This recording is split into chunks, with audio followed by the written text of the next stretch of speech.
Our Jolly Green Giant. But man, I went to what because I was doing a show today, and I was supposed to be out there at 5, and I was like, bro, I'm finna plan on getting some food. So luckily I got some food left over, but Yeah. you still haven't you say you don't watch anime, do you? No, I do. I gotta catch up on a lot of anime like you, man. I'm trying to catch up. I'm on the final season of Attack on Titan. I finally caught up on that.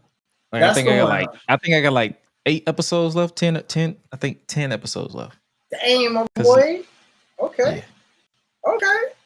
Oh yeah, no, I've been binge. Like I think I binged like 4 episodes just this morning. Because when I was doing the show, I had my laptop set up right there. I'm doing the show. Everything is pretty much second nature. So I literally I'll be mixing the show, and then I'll be watching anime right at the same time. So shoot, I gotta get on it. See, Attack on Titan, I started back when it was new, and then I fell off of it, and people were like, "Nah, man, you gotta get back on it. Trust me, it gets better." So I'm gonna watch it again after I finish My Hero, because I've been catching up on My Hero, and where can you say Hero? What is that? Yeah, My Hero Academia. I think I saw that. Yeah, it's like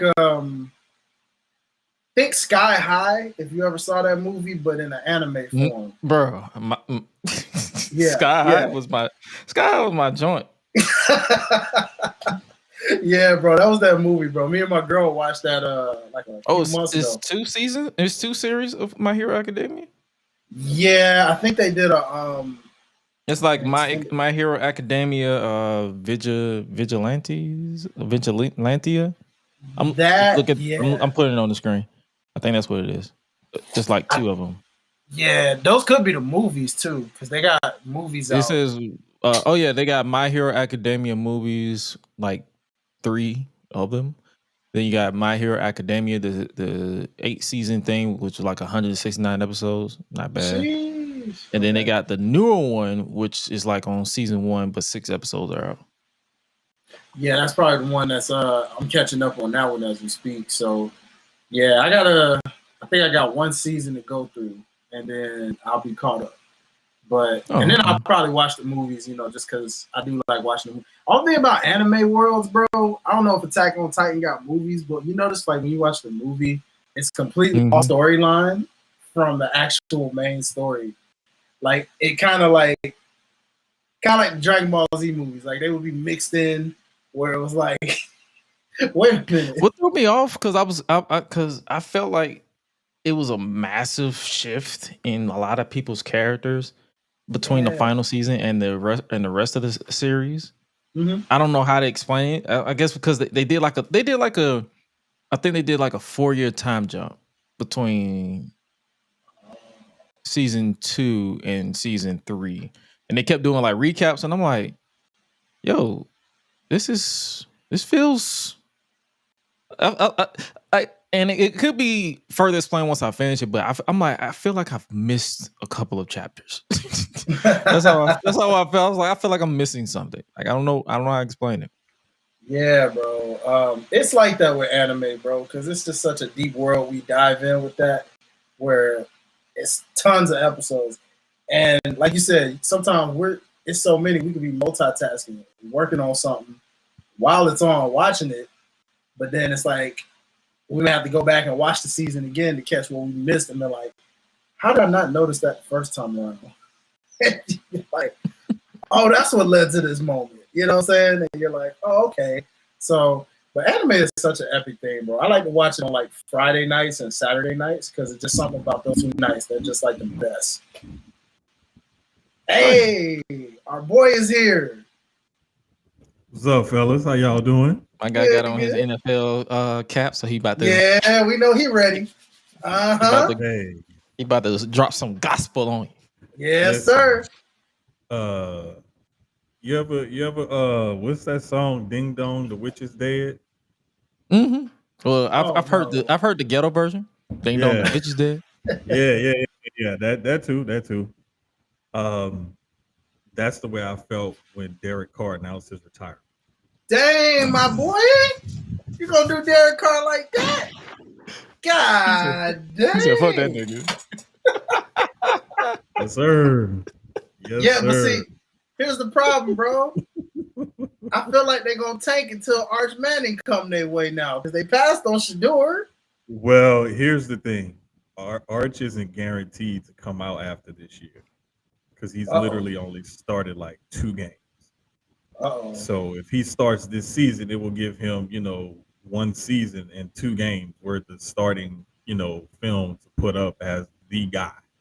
So we know the Mannings, they ain't hurting for money. That's one thing I will say. They ain't hurting for money. Like his dad, even though Cooper wasn't like the NFL star like his brothers were, Cooper, carved out a decent career and earned a good living for himself. And then Arch got all this NIL money coming. So it's like with them, it's about legacy. It's more about legacy than about like trying to get a paycheck. So I mean, it is what it is, but I could see I don't think they're gonna tank. I just think they may end up being that bad. And it could go the opposite direction where they end up catching some people off guard. Now, how hard they catch people off guard and that's neither here nor there. But more than likely, I see them picking top 10 again next year. For sure. Hey, I gotta do a temperature check on our boy Gresh with his Dolphins, though. I ain't heard much about them. I hope they drafted pretty well, brother. Listen, I've accepted that I'm going to be disappointed this season. God. Hey. Like I'm watching the draft and I'm like, yeah. Now's not the time to start betting because I'm gonna be broke. Yeah. Hey man, no, smart. Listen. Very smart. I'll put it to you like this. The thing that scares me the most about the Dolphins is their willingness to part ways with Jalen Ramsey. And that that kind of, I mean, I know he isn't the corner he used to be, but he's still better than most. Yeah, bro. So when you're willing to get rid of a guy like that, and then especially this late in the game, like after the first basically all of free agency, the draft and everything. Could have did it before the draft. Yeah. And then you decide to get rid of him now and say like his salary is too much to pay. It's not like you're going to use that savings to pay someone else to come in and do something else for you. Salary is too much to pay. So you didn't think about this 3 months ago? 6 months ago? I mean, honestly, you could see, like, honestly, if you pay attention and read the tea leaves, you could see a lot of this coming as soon as they sign the contract and the details come out with the guaranteed money. You could see their age, the guaranteed money, if there's any restructures and whatnot, where teams have these outs on these contracts. And so that's one of the things that I always credit my homeboy with hipping me to, just paying attention to the guaranteed money, where it falls, so on and so forth. And just knowing like when certain releases, cuts, trades, or different things like that can happen with these players. Mm-hmm. Yeah. That's and I'm about to cut my fandom. Hey, Gresh. Oh my God. I am not touching no Falcons though. Fuck them. But I am cutting my fandom this year. Hey man, they actually on the right track though, bro. They looking good, man. On paper, they finna. I'm happy for them. What? She get out of here. Let the naysayer know. Uh-oh. This is what I gotta deal with, bro. Like, gotta love it. Gotta love it. Gotta love it. Wait, she like the Bills, but she also likes players from Alabama. So she's gonna follow. She wants Jalen Milroe to end up starting for Seattle. I don't think it's gonna happen. Yeah, that's nah. You know. At least I still have my Bulldogs. Good point. Right? Good point, bro. Good point. That's a good one. That's a good one. We'll put the Dolphins on life support for now. How about that, Greg? We'll put them on life support. This season.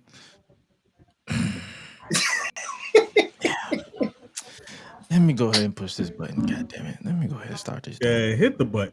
Shit. Fucking Dolphins. Feeling like GRESH UNLEASHED. One time for the sickos. I'm all elite with the game from the get-go. Ain't full of no stardust, I'm a real nightmare, bruh. You can meet me at the crossroads. Business is booming, I feel like the Hurt Syndicate, and they tell me don't hurt anybody. I'm way too fly like Kevin, I could do this all night. Step back, it's a private party, I'm more dirty than dumb with the way I live. No saint like Ricky with the vibes I give. Looking at my watch, it's about that time. When I hit them with the toodles, it's a lot like Tiff. Might as well call me Tony, they don't even know that I'm timeless. AJ Francis, all I really know is first class. $1 million man, 2 prices, you ain't even over. Shout out to my dogs like Bron. Baby, I'm a limit breaker. You are just a death rider. Can't rest in peace. I saved that for the Undertaker. Proceed with caution, but you ain't Naomi. Can't book the team. Your name must be Tony. IWC say you got to go. Hi-Lite Jermaine and GRESH running. Let's start the show. Cool kids step to the front. Cool kids. Too sweet sign for the click. Gotta give the people what they want. Gotta get eradicate quick. Yeah, I'm like Seth with the outfits. Coming in hot too live on your outlets. Running these streets like the prophets. Thank God for the new day. Can't stop it. Jay Uso with the yeet. Eat, sleep, flex, and repeat. Whole new swag with a price on the tag like Javon on the young OG. Better recognize on the mouthpiece. See the power level gotta increase. Bringing content on the daily. Feeling like GRESH UNLEASHED. Greetings and salutations, ladies and gentlemen, boys and girls, non-binary pals, baby mamas, baby daddies, and everybody in between. Welcome back to the GRESH Unleashed podcast. This is episode 118 of the show that brings you the good vibes to the best of our abilities. Joining you, as always, is the voice that does the most, the purveyor of mischief, Gresh. And joining me, as always, is my 2 brothers in arms representing the family, as always. First up, we got representing Social Boys podcast, Sujo Sports all over. He's the giant of the family, Jermaine. What's good with you, brother? What's up, man? Bruh, like y'all got my daughter started and she talked the whole way through the intro and everything. Like she just, once you get her started talking her shit about sports or whatever, she gonna keep going. She literally just went upstairs. She's like, all right, I'm done.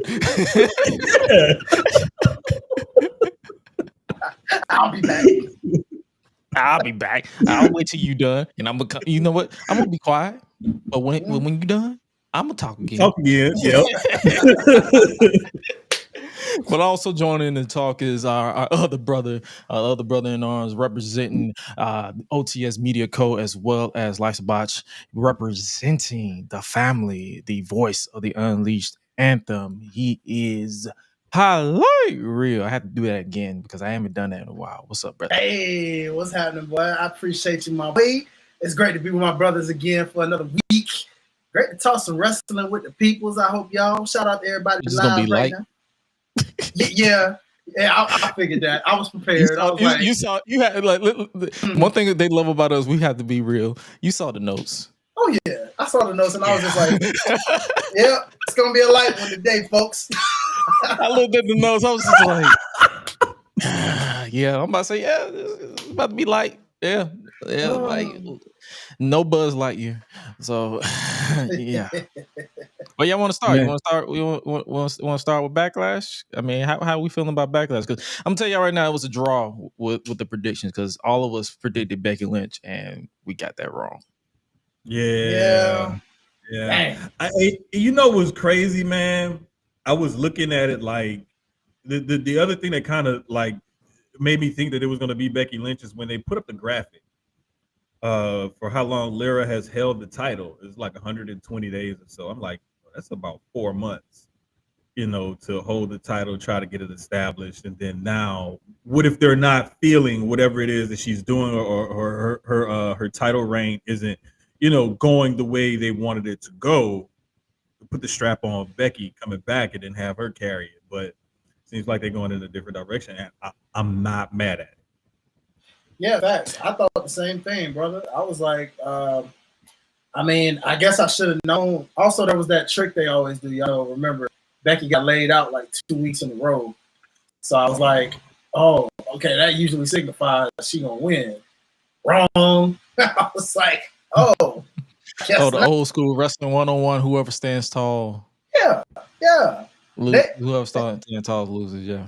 Yeah, they've been doing good on that lately, switching that up because that was the case with Nah, hold on. That happened with somebody else where they okey doke us like that too. But I think it was WrestleMania week. But yeah, bro. Yeah, it was. Because we just talked about this like not long ago, and I want to say it was like when we first came back after our Mania break. Mm-hmm.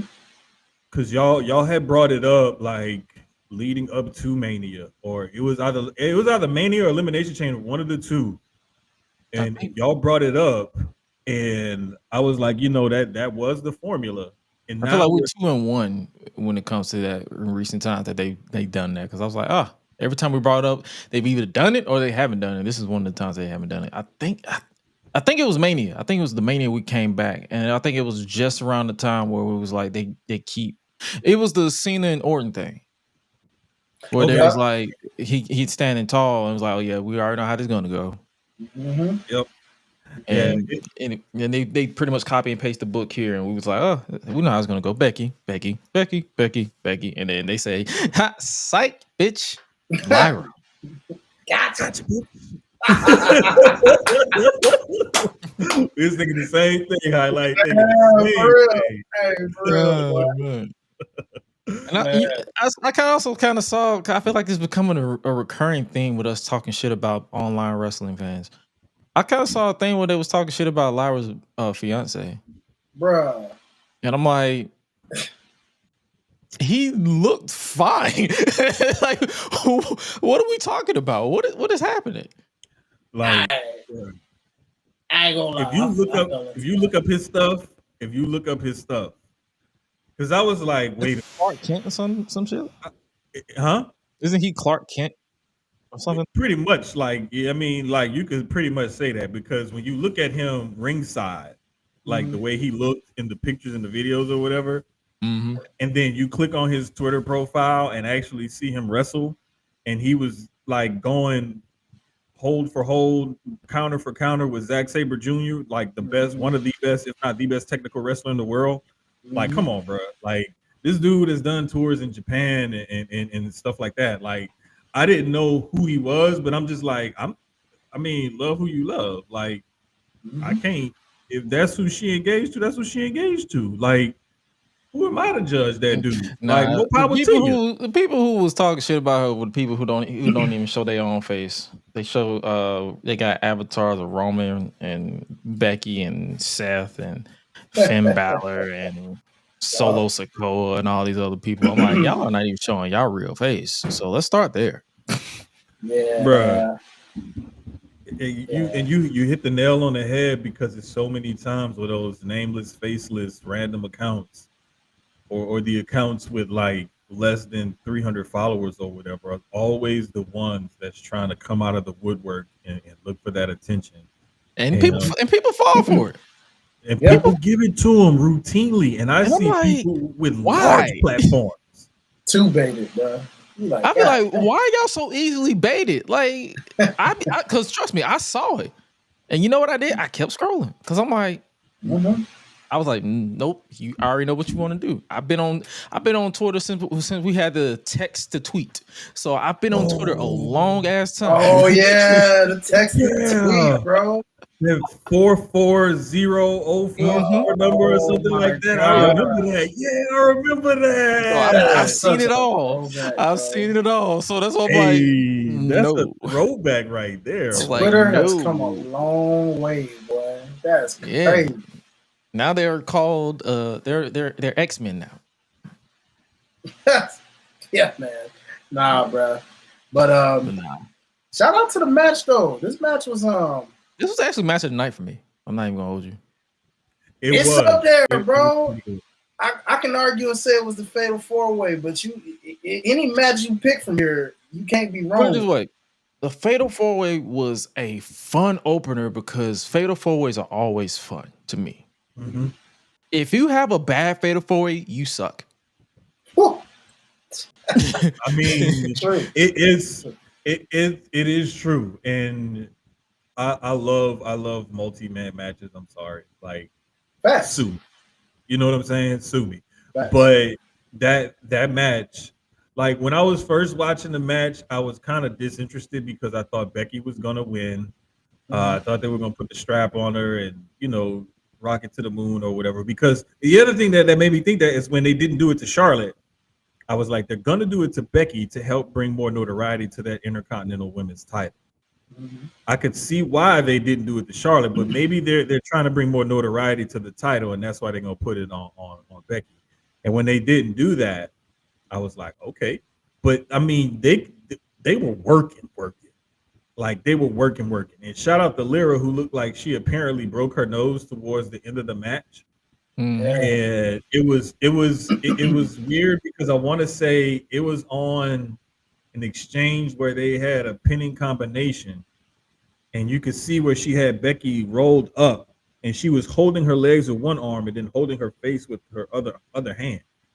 And but shout out to her for like thugging it out. You know what I'm saying? And even going through with the post-match beatdown and everything. Like, yeah, she was like, "Hey, I sell this arm, but goddamn, hurry up so I can clutch my nose." No, she was done man. selling the arm. She clutched her nose immediately. She was like, "All right, this hurt too, but goddamn, my nose, my face swollen. My face." But I guess before we move, yeah, we can blend in here. What were our thoughts on the fallout with Becky's promo on Raw? Because we might as well keep it with Becky. I mean, sheesh. Jermaine, you take it first with your thoughts on that, bro. I was kind of moved, kind of like, okay, whatever. But honestly, that one I have to go back and watch it again to try to really get a good feel for it.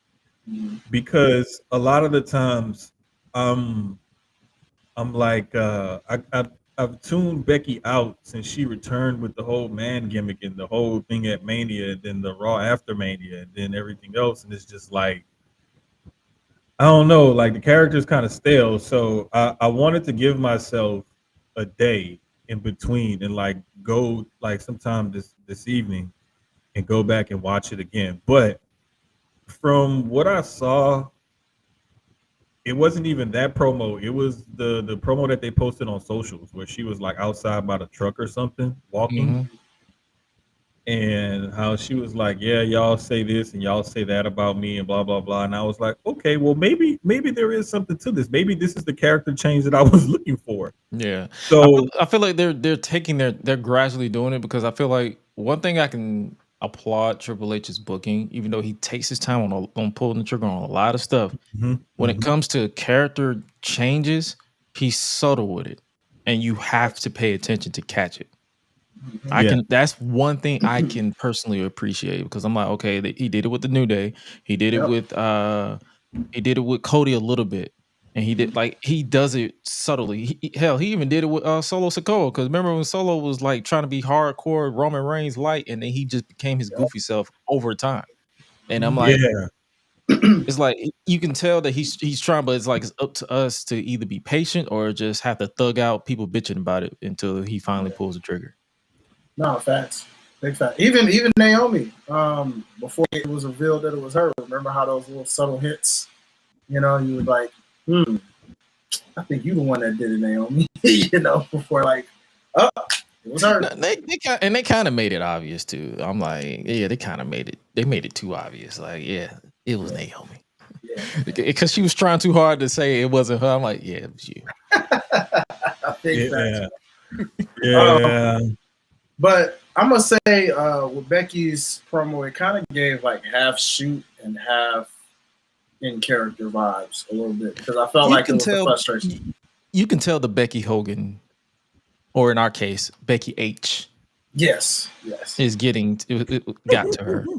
It got to her. You can tell, and it's like on one hand, I agree with what we were saying last week, and on the other hand, I'm like, we can't really fault her 100%, because it's like, she's not booking, because even though she can say, hey, let's do this way, at the end of the day, Triple H can be like, ha ha, fuck no.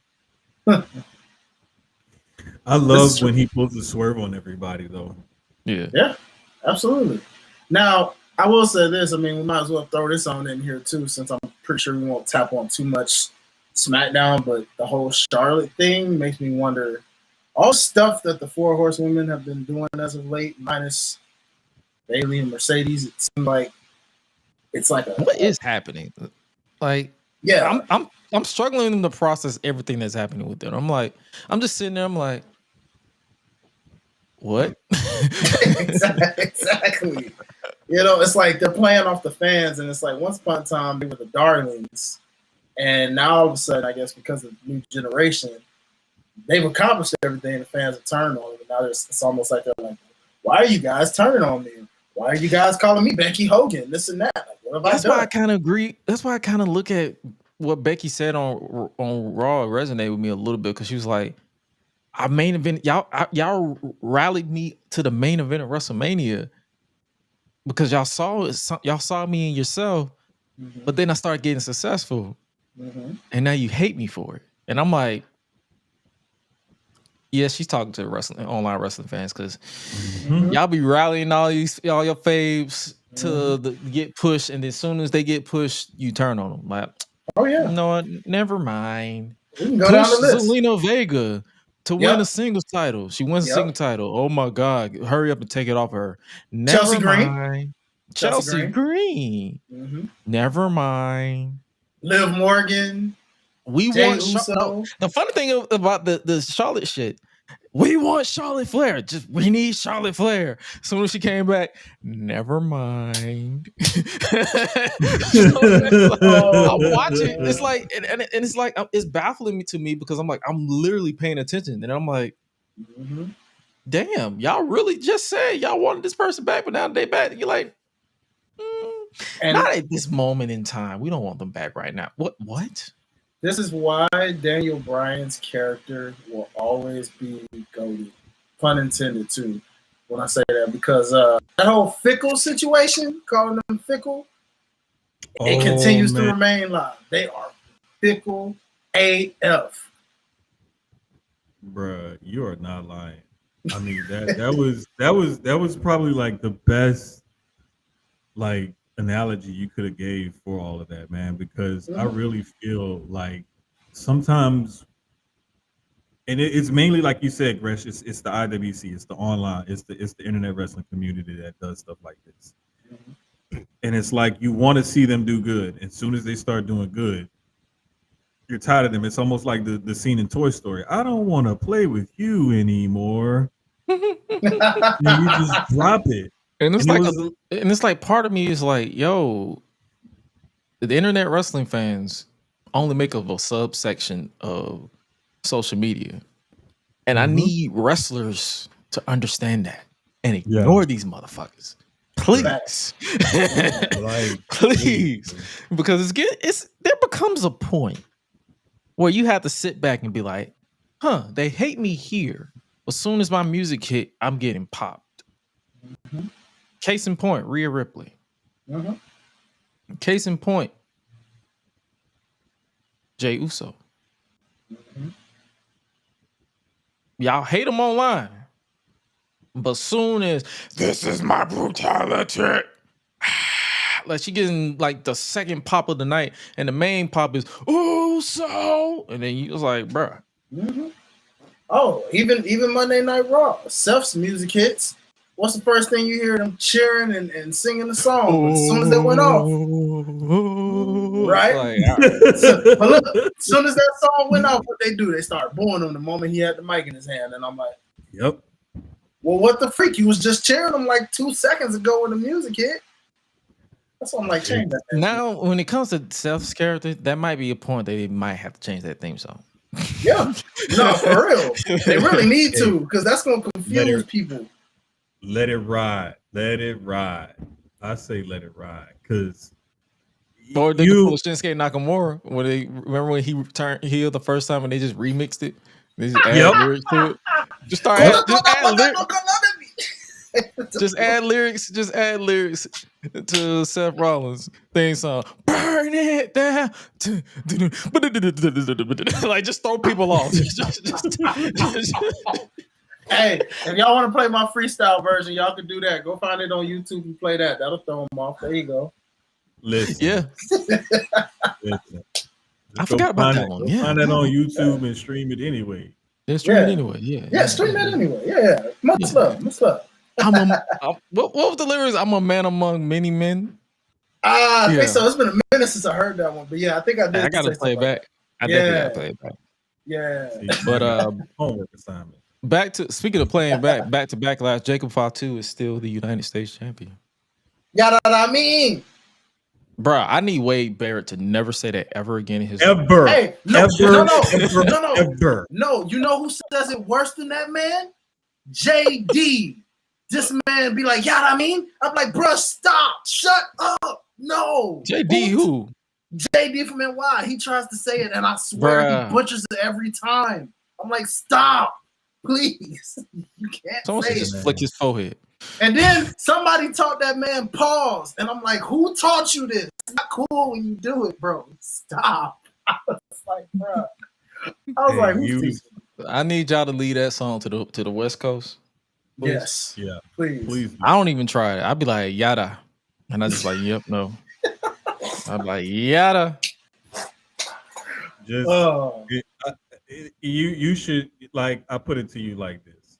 Mm-hmm. If you have a certain pigmentation, you should try to practice that in the mirror or on a video and watch yourself and listen to it first, compare it to the original.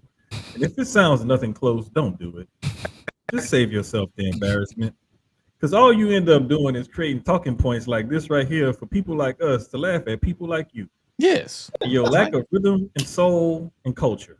Because I am laughing, not with you. At you.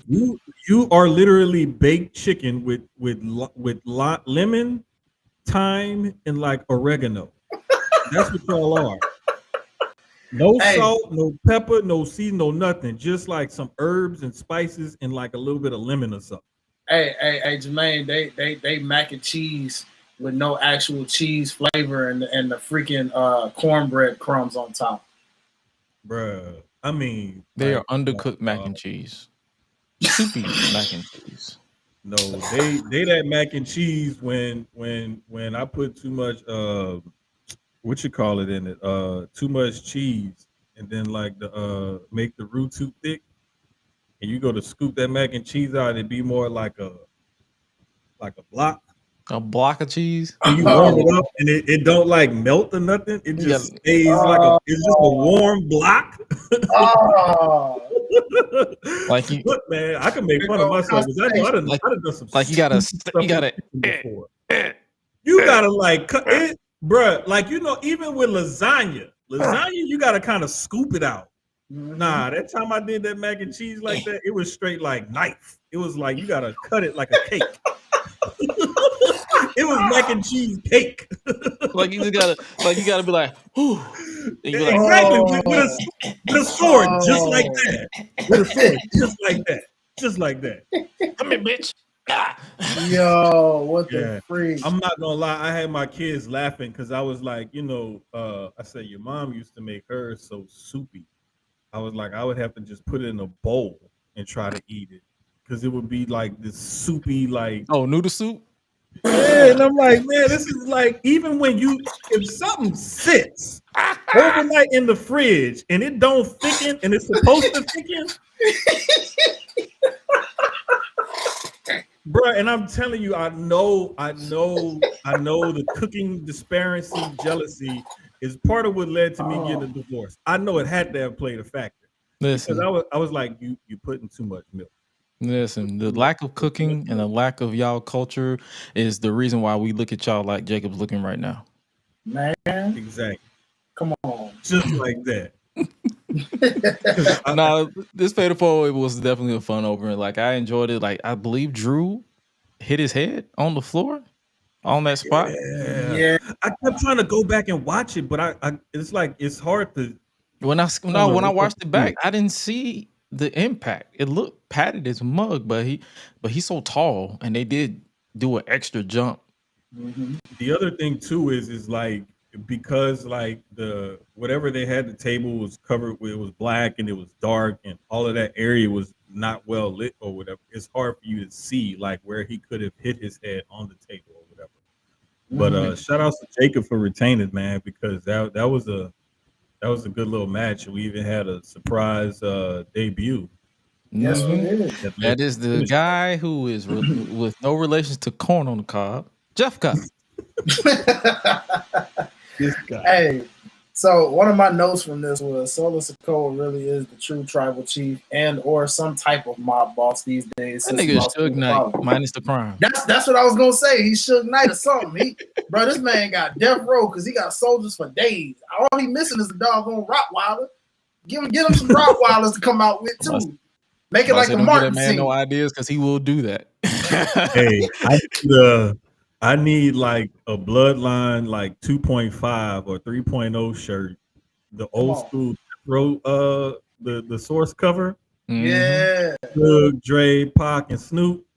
I need that to be Solo, Tama, Tonga Lord, and Jeff Cobb. I like how when Jeff Cobb came out, it started a whole cultural discourse again online. Niggas don't know that everybody who's from Hawaii ain't Samoan. Bruh. Like, because I said, he's from Hawaii, so that's like neighbor. And they was like, he's Filipino. I'm like, oh, so he's neighbor twice removed. Okay.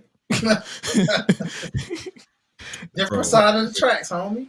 Different side of the tracks. Like he's still from Hawaii. He was still born in Hawaii, but he's from somewhere else. But he was born there. And I'm pretty sure Triple H was like, "You're from Hawaii, right? Close enough. You're in the bloodline." Yeah, you're in the bloodline. Go ahead. Like, here's the thing, though. You can be born somewhere and be of a different ethnicity. Oh yeah, shocker! I know. My uncle was born in California, but he was raised in Atlanta. Exactly. There's in Filipino people, they're like let's say if Mexicans and Asians got together, that's kind of like what Filipino people are, because some of them can look Hispanic and then some of them can look like Asian. Some of them look like a blend between the two. So it's like you can't really tell. They're kind of racial. Some of them look like Jeff Cobb and be real ambiguous because he looked like he could be Samoan, like he could be Asian, or he could be Hispanic. You don't really know. But it's always funny for people to just automatically assume he's Samoan because he's with the bloodline. And then some of them. So you see, I ain't immediately say, "Hey, he's a Samoan." I say he's a cousin, twice removed. That's what. Because to add to Jermaine's point, I was gonna say, and then some of them look like Batista, not relation at all. Oh yeah, exactly. Well, I didn't know Batista was Filipino until he said it. I was like, oh, facts. And then when I looked at him long enough, I was like, oh, okay, I see it. That makes sense. I think I used to think he was Italian or something. I think that's what I used to think. I ain't gonna lie to you. I thought he was a whole nigga. Word? Hey, yeah, I thought he was a nigga. The way he dressed like he was from the South. So, I mean, I was like, bro, you got to be from Florida or something, or Georgia. Like, bro, you dress like, and then he got older. I was like, nah, you ain't a nigga. Hey, so you Tazed him because that's how we was fooled with Taz. Yeah, he was my Taz. Wow. The Lord knows I used to think Taz was black too. I was like, oh, we got another. Oh, hey man, a lot of us thought Taz was black, but that's just like some people thought he was Taz until he popped out with Hook, and they was like, oh. They were like, wait a minute. Look, wait, some people will even rationalize and like, well, maybe his wife is white, and that's why Hook looked like that. And Hook was still, even if his wife was white, Hook will still look somewhat black. that skin would have been tan just a little bit by default, but that boy is pale as a motherfucker. So he is not. Another one that'll really throw you off. Joaquin Wilde is in the LWO, and he's Filipino. Mm-hmm. Exactly. Oh, you look Hispanic enough. We can throw you in the LWO. Yeah, DJ Z is Latin enough. There you go. Yeah, like you look like him. Go ahead. We're laughing, but this is so fucked up. This is like it is. You look like him. You go with them. Like you look like you fit. Okay, why not? Meanwhile, with us, they just throw us all together and just assume, we all the same. We all black. Yeah, we all hurt people. Yeah, exactly. Yeah. Exactly. Right? Boop, boop, boop, boop. Yep. All right.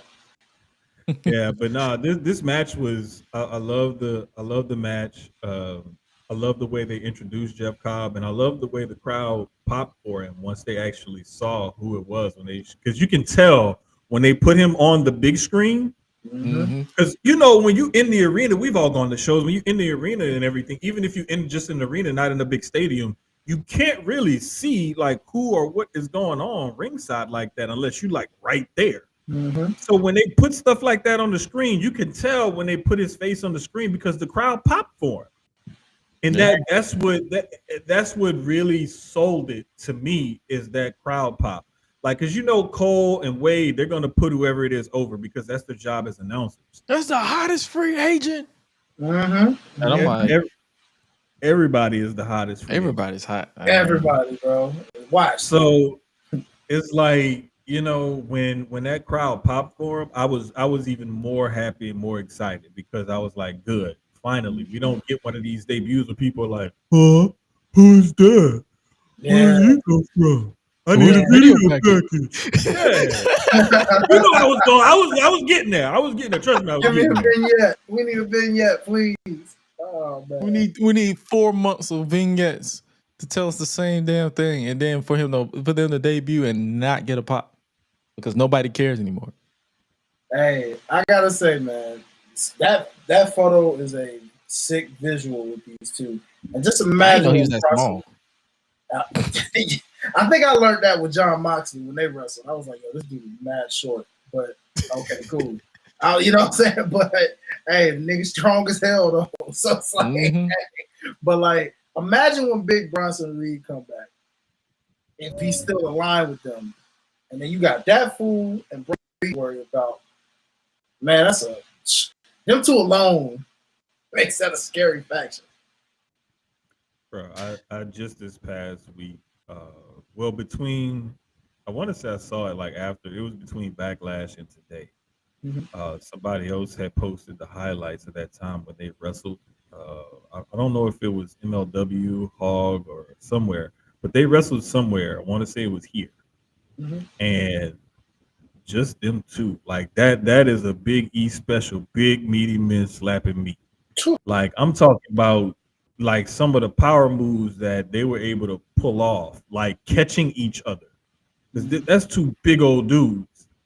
And to see Jeff Cobb catch Bronson Reed, knowing he like at least 330, 350, 360 or whatever.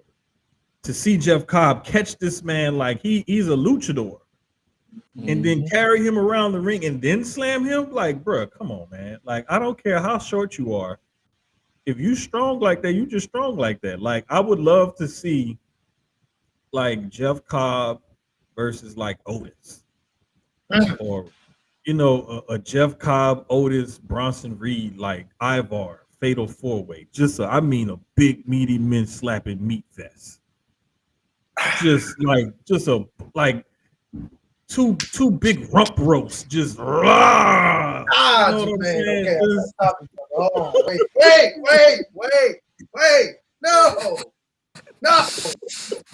Hey man, like you ever thought about getting 2 tomahawk steaks and just like on some Viking type like whoa. Now listen, Gresh know what side of the tracks I'm on when it comes to this conversation. And I'm getting my dream fulfilled because I got Nia Jackson, Jay Cargill for crying out loud. That made me incredibly happy. Okay, brother. And I got so many more matchups I'm waiting for. I still need my Nia Jackson, Piper Niven. Okay, I still need my Last Legend and Jay Cargill. There's so many more I need. Okay, I'm waiting on them, but I understand. This nigga said pot roast, slapping. See, he do that. See, I mark out for the other side. I can't do that. I can't do it. No, I can't. Can't do it. You cooking with that Piper and Nia match? Hey man, it's gotta happen. Stop playing WWE. Make it happen. Look, Evolution coming up. Speaking of, Evolution is coming up. Apparently. Yeah, apparently. We're gonna come back to Backlash a little bit. But yeah, apparently it's supposed to be coming to Atlanta. Really? So who reported this one? A lot of niggas. Yeah, I can't even remember who first said it. Like because the one thing I hate about Twitter is everybody keeps reporting the same shit. Yeah. And it's hard for you to pinpoint who actually originated. Okay, so according to PW Insider, WWE is potentially, like it's not set in stone, looking at the weekend of July 12th, 2025 to host the Evolution pay-per-view in Atlanta, Georgia. That is also the same weekend of AEW All-In. AEW All-In is on that Saturday, and they will likely counter program that with Saturday night's main event that Saturday and probably do Evolution that Sunday, unopposed. I love when they do this to each other, but for us as wrestling fans, because that's a lot of wrestling to keep up with. Yeah. Listen, I'm looking forward to it. I ain't gonna hold you. I really hope they do it. I ain't gonna hold you. If they do it, because one of my goals is to be in Texas for All In. Like my goal is to be there. So it don't matter what the fuck they do for to counter program All In. I'm gonna be focused on All In. But as far as Evolution itself, if they do that on that Sunday, that'd be something to check out at the hotel. Oh yeah, for sure. If I can't make Houston, I guess I could report to Evolution, and we could probably cover it from two different angles. Yeah, that's a way. That's what the coverage wise ain't gonna be a problem. You just need them to set it in stone so we can knock it out. Yeah, big facts. That'll be cool. That'll be cool, man. All right. Yeah. I'm looking forward to that. I'm looking forward to all of that because I really want that Evolution to pop off, man. Because like the last time they did it, I really enjoyed it. And just looking at the amount of talent that they have on their roster currently on the women's side, I'm excited for it, like big time. So I'm looking forward to it, hoping that they put it together. Let me see what else. What else happened at Backlash that was interesting to talk about? I guess we can talk about the main event and then move on. I mean, how y'all feel about Penta and Dom? I mean, it was cool, but we kind of knew what was going to happen.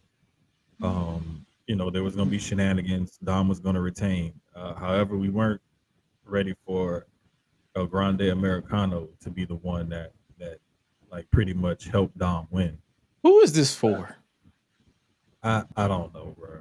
I really think that this is all a part of some sort of scheme to promote their whole thing with AAA and the Worlds Collide and all of that. That's the only thing that I could. If it continue after that, I'm be like, all right.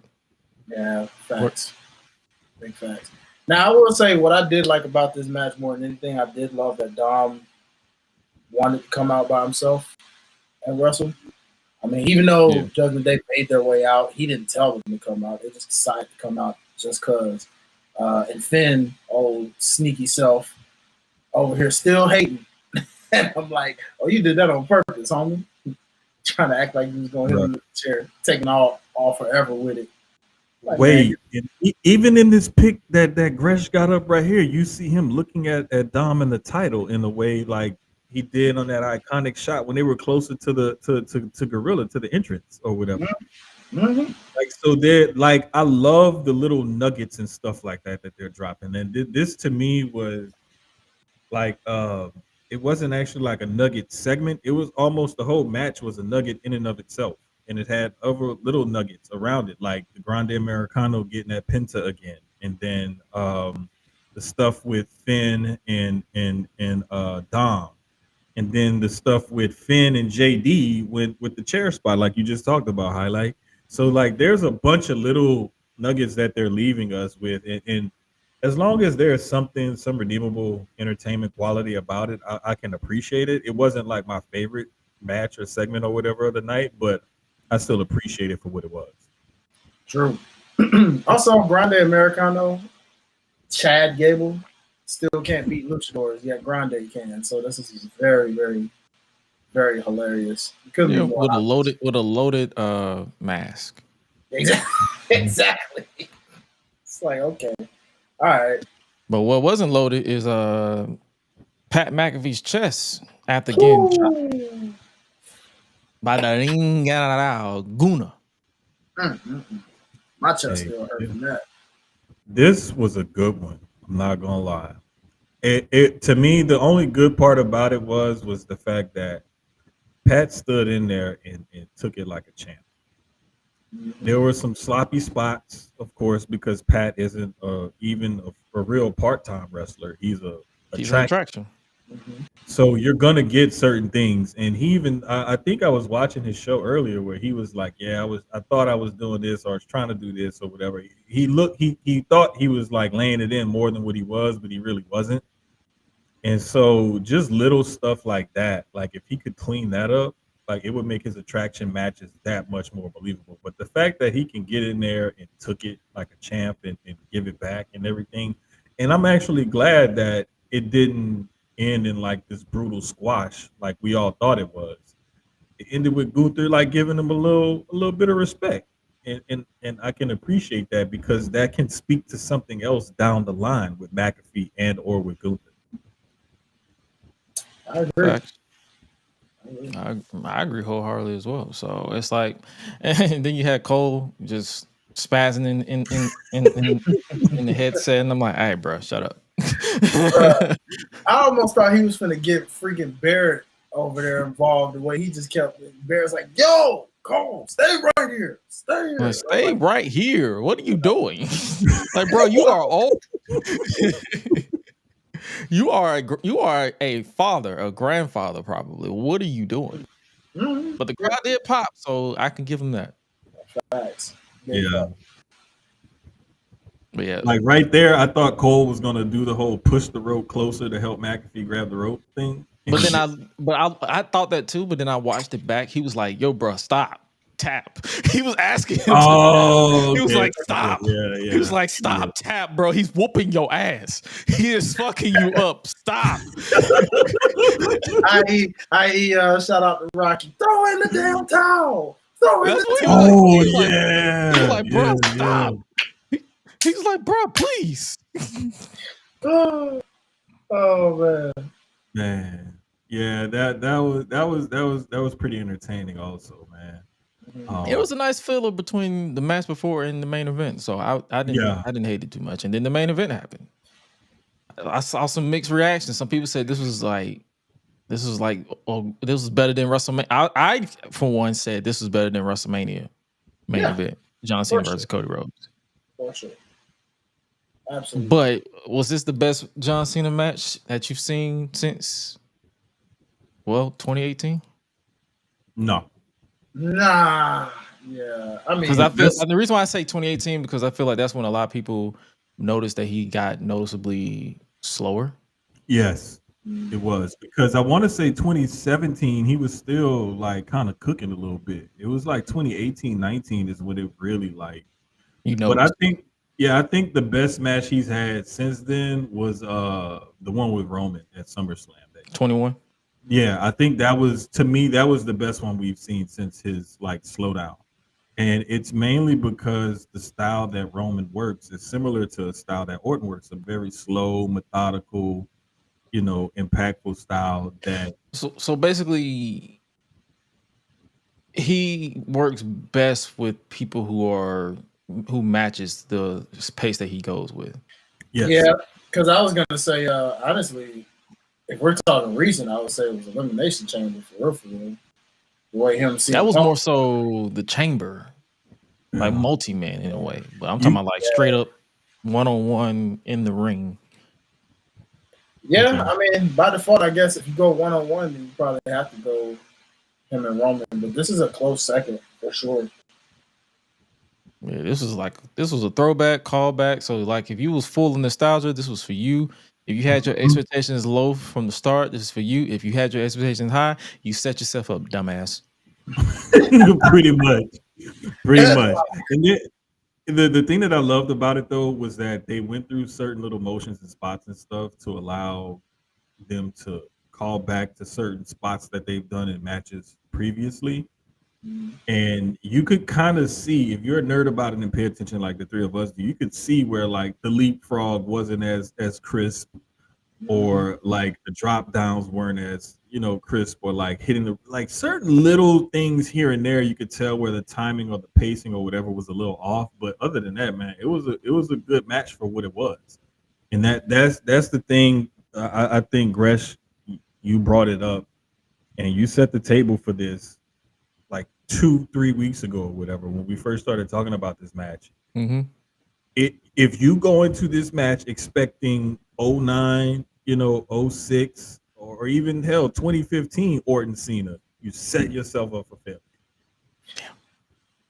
I will say, I wonder how much Ben gave both of these ninjas had to put on after that. I am quite curious about that, because they definitely had to sit in the ice bath with some biofreeze on, ready to go. And it wasn't even the regular biofreeze, it was the biofreeze that it's the new one they got with the vape. So that way, if you feel like slightly congested, it open you up a little bit. So it's like it's a 2-for-1. Because I use that all the time, and like with the pollen going on, I be using that biofreeze vape with the vape in it, and my nostrils be I'll be good. Right. So I already know they use everything to their disposal.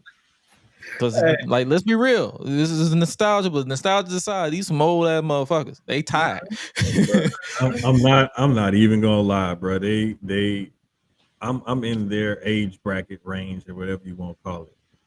And like I got these mats in my kitchen, like these foam mats. So when I'm standing up cooking and stuff, it's easier on my knees. Oh, I got sandals too with foams. My knees still be hurting. You know what I'm saying? Like, it still be hurting. So I'm like, bro, trust me. If I'm getting slammed through tables and I'm taking bumps and stuff and chair shots and everything else, like, you damn right I'm going to get. Bro, Cena had a welt on his back. And I was trying to figure out, where did that welt come from? The rope. Only thing I could think of, no, I think it was the table. I think it was the table, because when he got slammed through the announce table, he hit it, and like it didn't collapse. He's a or whatever. So I'm wondering if it was one of them table spots that probably did it, because I'm like, Cena. I mean, I know he don't wrestle a lot, but he's built up enough skin callus or whatever to, like, he ain't gonna get like rope burn and stuff like that. So I'm wondering if it was a table spot. It could have been a table spot or the ropes, because them ropes have been. I feel like they've padded up those ropes in recent memory. Like, I ain't never heard them ropes as loud as I have been hearing it for the past like 3 years. So I wouldn't be surprised if it was that. And also, it probably also doesn't help the fact that John hasn't been tanned since 2015. Ooh, it's been a while. Yeah, it's been a minute. It's been a minute. You're right. It has been a minute. You know what? And it's so obvious, bro. Like, it's jarring. I was like, yo, this is jarring right now. Because if you seen them from 2003, 2002, all the way into like 2015, you like, bro, this dude was borderline Triple H 2008 tan. He wasn't that bad. Oh my! I said borderline. I ain't say directly. I said borderline. Like, if he would have went one shade darker, he would have been. Him and Triple H would have been neck and neck on the darkness. Hey, the only reason why I know exactly what you're talking about, because I had went back and watched, like, was it 22 or 23 Mania main event? It was. I think I watched both of them like within the last like few months or so, and I could definitely tell like Cena's much lighter than he was earlier on in his career. Hell, I could do you one better. I'm watching classic footage from his feud with R-Truth in 2011, and that brother was tanned like a motherfucker. He was wearing red. He was wearing red, and his skin was red. And look, if you in the ring with R-Truth a dark skinned dude, so you gonna look light standing next to R-Truth.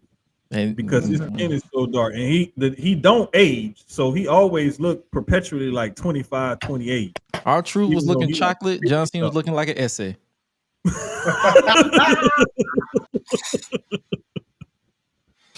Hey, bro. Oh man. Power It's So, like content. it's like when you have milk chocolate and caramel next to each other. mm-hmm.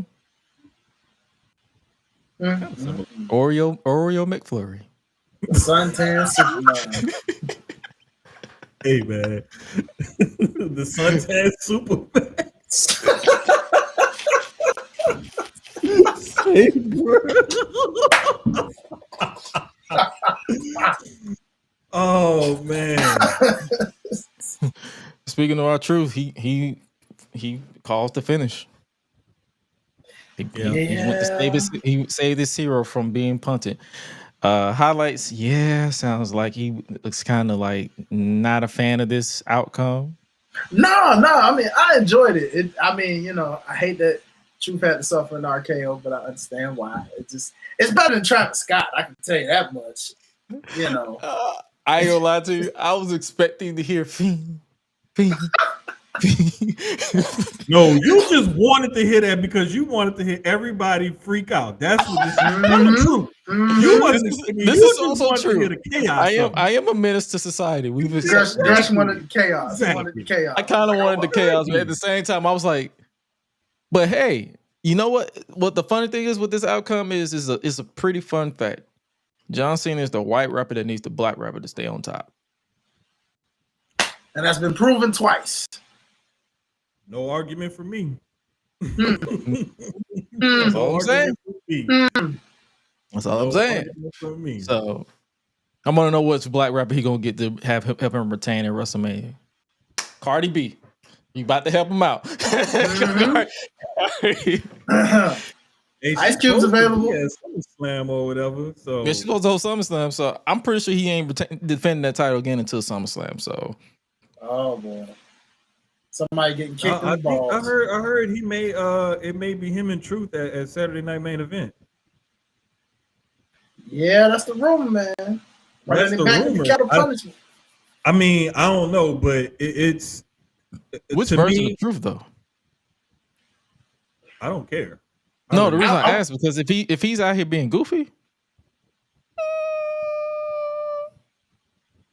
I mean, there's a way that they could tell that story to make it interesting. Yeah, they could. What if he accidentally won the match and didn't realize he won? Call me. I'm gonna get online. I'm gonna fill out my application for the writing job. Call me. You know what? Yeah, there could be a fun way to set this up. Like, I told Hi-Lite earlier. I'm like, bro, I was watching the footage of John Cena and R-Truth on that TH14 YouTube channel that be compiling and like the build to certain matches, and I'm like, bro, shit was entertaining, and that was 2011. It was not serious. Like even John wasn't even taking him serious. He was like, bro, this man has lost his fucking mind. Who is Little Jimmy? And he was like, Little Jimmy, Big Jimmy. And I was like, Big Jim. Bro. Yep. Like Jimmy was R-Truth is just, I mean, he's so underrated. So underrated. And give that brother his flowers while we can, bro, because I just feel like you need people like an R-Truth in order to give you that brevity in the situation. And the fact that he can be serious and he can heel off if he wanted to, if he really needed to dig into that bag, he has that in his bag. And the fact that he's just so entertaining, it's so funny, and he gets everybody to break character and whatnot. Like, it's a delight to see somebody like him in the role that he's played with Cena in My Childhood Hero, even though he's 5 years older. Like, bro, it is hilarious. He was a fan of a fetus. That's crazy. A fan of sperm and egg. Hey, he actually pause. Talk about break character. He did get Cena to smirk too, so there's that. At that press conference, he did smirk a little bit when he was like, "We got a lot of history. You know what I'm talking about?" He smirked like, "Oh yeah, you're right." See that he tried to put his head down, but it's like, bro, that big square jaw, we saw that smirk. Your big blockhead ass can't hide a smirk behind your hat, bro. Oh man, for real. He can't though. You're right. Oh shit. What are you doing? Like, we see that big ass head. But the last thing about the scene, do you think they're going? Because a lot of people was talking about that last shot that we saw of him in the crowd in the arena where he was like getting emotional. What they were saying, because this crowd don't want to boo this man. They do not want to boo this man at all. They hit him with a thank you Cena. It's man. Oh, it's like it's kind of like how we were talking about Seth earlier. Like, Seth comes out, his music hits, people sing his music. Mm-hmm. The moment the music turns off and he starts talking, people start booing. Mm-hmm. And it's like you have that strange dichotomy between him and the fans, where people legit hate him right now, or they don't really like him, or whatever however you want to call it, because of what he's done. But then at the same time, it's like, but that's my childhood hero. Like, that's my GOAT. You know what I'm saying? That's just the 17 unseen. You know, like you can't help but to appreciate him, because you know this is his last go round. Mm-hmm. And unfortunately, with Cena, he's not going to be one of those guys that's going to do like a Mick Foley retirement and come back. Nah, he said he done. Yeah, he's done. Done.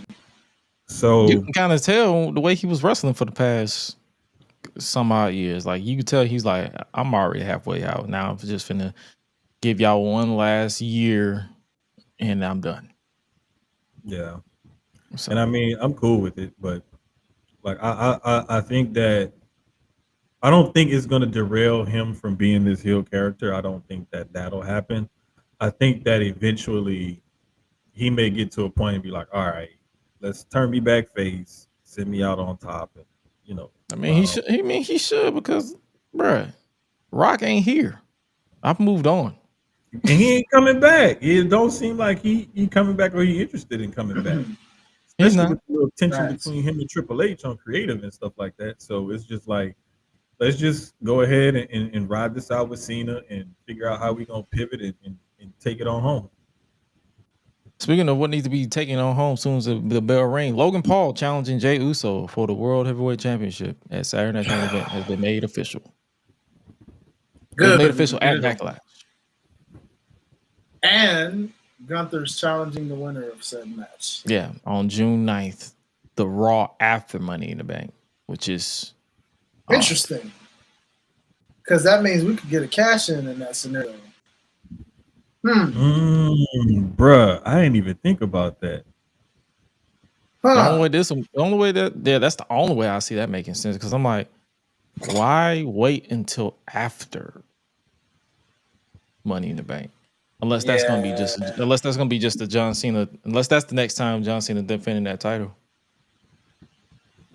That's gonna be. It threw me off too. What's gonna be interesting? I was just thinking of like now seeing who's gonna qualify for Money in the Bank this year. And seeing who ends up taking it, and then I think the winner is gonna determine what happens with that between Cena and their rematch. You know what threw me off when Gunther said, I'm challenging the winner on June 9th? I was like, what's June 9th? Raw. That's what threw me off, because he said a date. Normally they say, like, I'm challenging the winner at Money in the Bank. I'm challenging the winner on Raw. I'm doing like, he just said June 9th. Like, what is that? The funny thing is, he said June 9th, but I'm like, bruh, you're skipping Money in the Bank and Saudi. Exactly. You basically just gave us the playbook. I could have just said, I'm challenging the winner. Bro, I even thought he was gonna say, like, Clash or something. You know what I'm saying? Like, way down the line. But nope. He said Raw. I'm gonna win the title back on Netflix. Yeah, it's wild, bro. It's like, I'm not complaining, because I'm pretty sure the match. Like, one thing about me, I will never complain about Gunther wrestling, because him and Jay, when they want to, they can actually kill it. But do I really want to see Gunther lose again? No. No, not really. I mean, we say like it's so long away. It's really it's 4 weeks from yesterday away. Yeah. So it's not. It seems like it's further off than what it is. I guess because we got the Saturday night's main event coming up, and then it just sounded kind of odd just to say a date and not like a show or whatever. But I mean, I'd be interested in seeing how all of this is going to play out. We pretty much know like Jay's going to beat Logan. Yeah, it's a given. And him and Gunther are going to have their rematch on that Netflix Raw. And then we're just going to go from there and see what happens. I'd be surprised if they did take it off of Jay on that June 9th Raw. Yeah, honestly, that'd be the earliest that I expect them to take it off. The latest is SummerSlam. Yeah. And Gunther ain't doing no short title reign, bro. You can scratch that. That man ain't finna win a title and lose it in a matter of like seconds. I could see, and when you brought up the fact of the Money in the Bank highlight, I could see him getting cashed in on, but not like your traditional cash in. He's just had a grueling match, retained his title, and then 2 minutes later he's losing it. I could see Gunther being that kind of guy where they cash in and then they have like a 15-minute banker, like right after he just had a 20-minute banker. I could see something. Yeah, because he wrestled a style where he doesn't get tired. Right.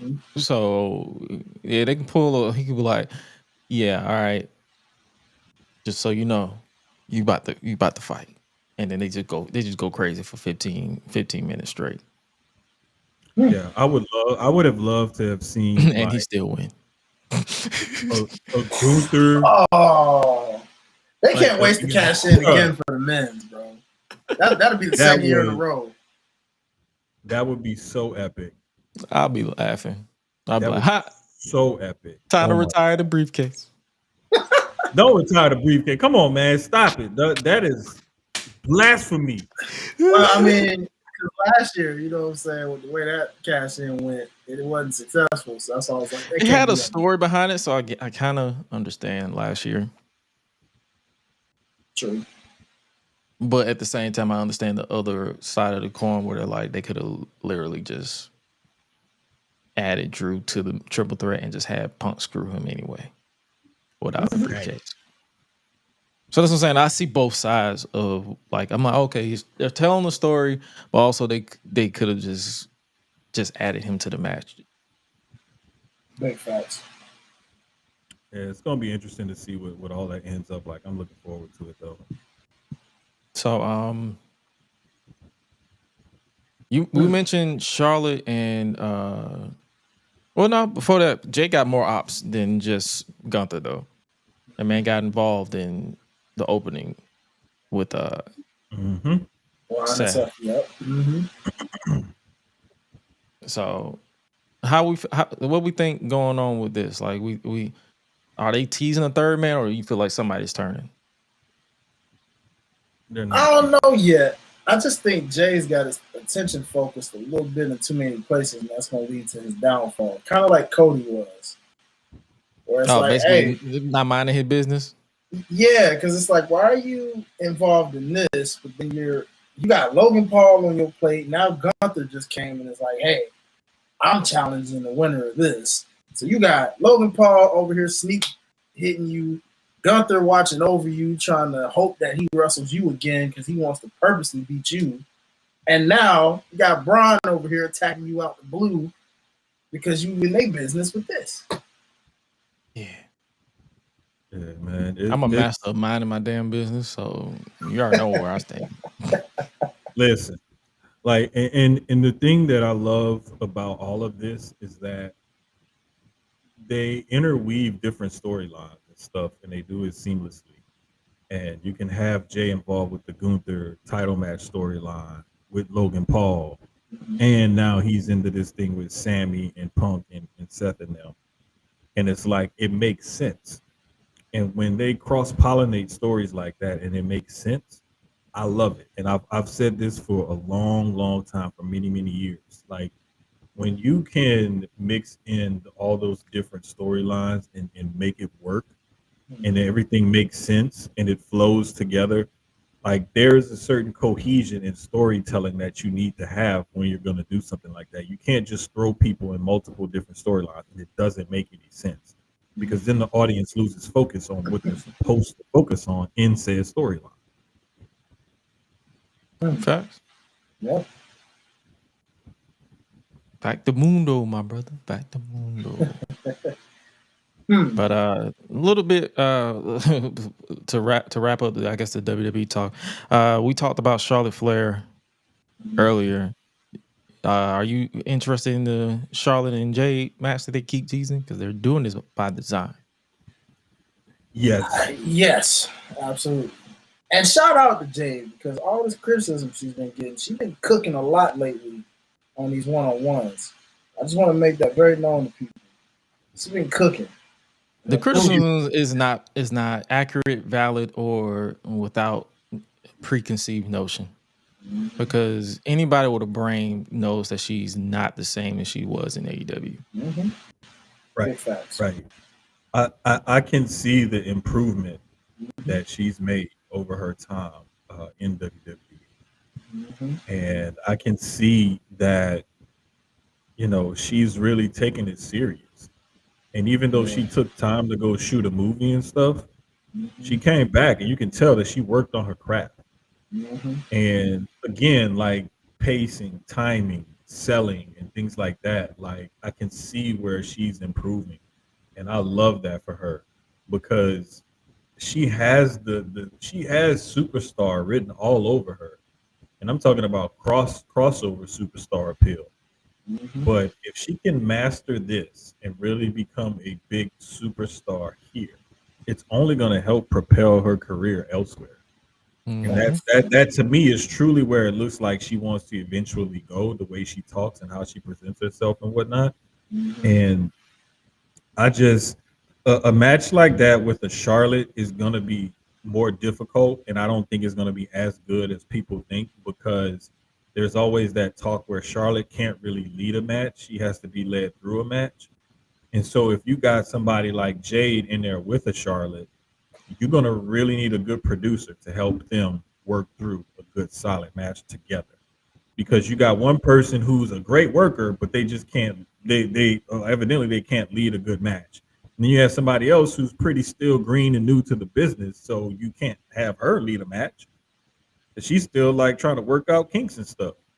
So I think that they're constantly teasing that until they feel more comfortable with the chemistry those two ladies will have in ring. And it's great because it's like, you want to see it. We've talked about it since Jade signed with WWE. That's one of the matches that we want to see. Just got to wait. And the second and last thing for SmackDown, Alexa Bliss is back again. It's probably going to be disappeared again. 3 months again. Yeah, because that was just convenience, people. They happen to be in Ohio. I feel like they're doing something with the Wyatts. I don't know what, because there's no way that they heard that pop at the Royal Rumble and said, "Hey, let's put her on ice for 2 months." And I hope so.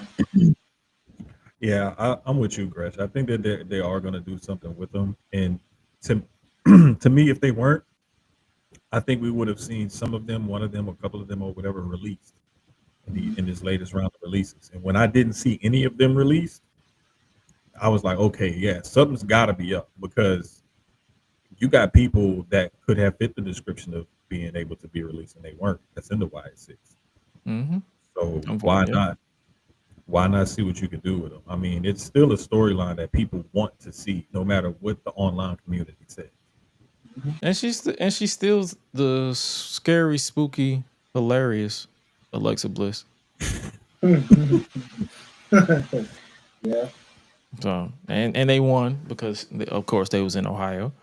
And then something that both of us didn't like in the group chat, Fraxium defeat the Street Profits that gave me 100%. Yeah. Was not a fan. Me either, dog. But I guess I can understand it story wise because as you mentioned, they weren't 100%. So I'm sure they'll run it back when they are, and it better go with the right outcome.